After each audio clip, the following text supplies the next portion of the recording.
Monday's footy news on AFL.com.au in preliminary final week. Hello everyone, Matt Thompson with you here at the Royal Exhibition Building in Carlton. We're here for tonight's All-Australian team announcement. Who will be the best 22 players in the land as judged by the selection panel? Well, we'll find out in a few hours from now. Coverage, of course, through the night here on AFL.com.au. In the meantime, let's get to the finals news, and we're going to begin at Collingwood. They have made the prelim. That was their aim at the start of the season under new coach Nathan Buckley. They are confident, but they have a lot to cram into the next few days. With the Magpies players to attend John McCarthy's funeral before flying to Sydney on Thursday, their main training session will be on Wednesday. Last week we stuck together all week and came out and got the job done, and this week's no different. Whether it's a 3-day break, 4-day break, it doesn't matter.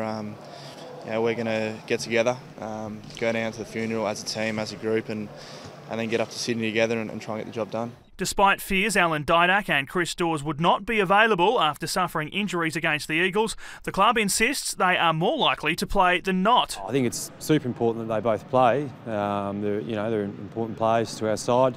Yeah, they were here today. It was hard to gauge on what they did today because hardly anyone did anything today, to be honest. So, but they're up and about. So I'm sure, hopefully Wednesday we'll get an indication if they can get up or not.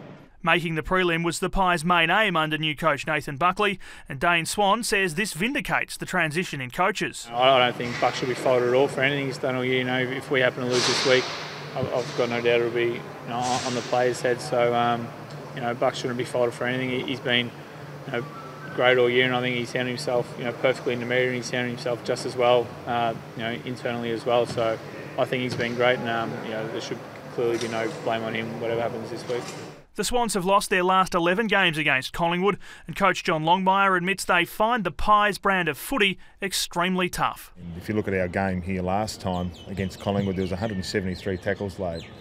So, if you look at the way they're playing at the moment and what finals footy is all about, the last time we played here, you'd expect a pretty high, intense pressure game of footy. As expected, Ben McGlynn won't play as he recovers from a hamstring injury. It doesn't look as though he play this week. I'd say it'd be highly unlikely he'll play this week. Obviously, we've got Heath Grundy to come back in the team, and we just have to look at the mix and how the balance of the team looks this week.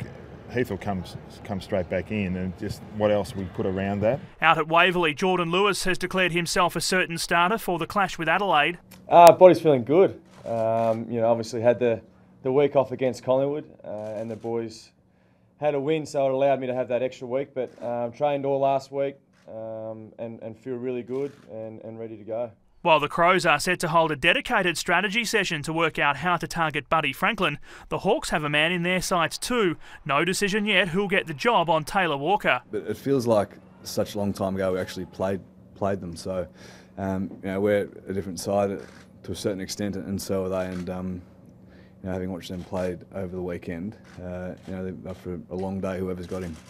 As Adelaide trained, they did so in the knowledge that bookies and experts alike give them little to no chance of winning this weekend.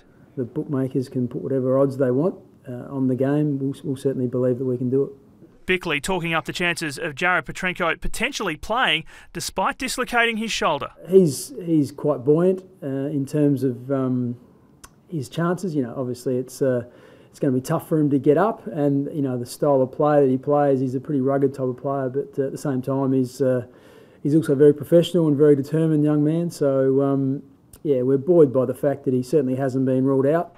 And Fremantle's end of season review has begun after being eliminated by the Crows. We're pleased with what we were able to achieve, but clearly we need to improve again, and to really threaten for next year as well. Pavlich, a six-time All-Australian, hasn't been invited to tonight's dinner, but his teammate Luke McFarlane has. I believe he's on a plane as we speak, so it's great. That's fantastic. Hopefully, he's had such a wonderful year, and he's had a wonderful career. He's probably been knocking on that door for a long time, so I'm rapt for him, and it's thoroughly deserved. And that is a wrap on the footy news on this Monday. It all comes down to the Royal Exhibition Building here tonight. Make sure you click back soon for the very latest on the All-Australian team announcement.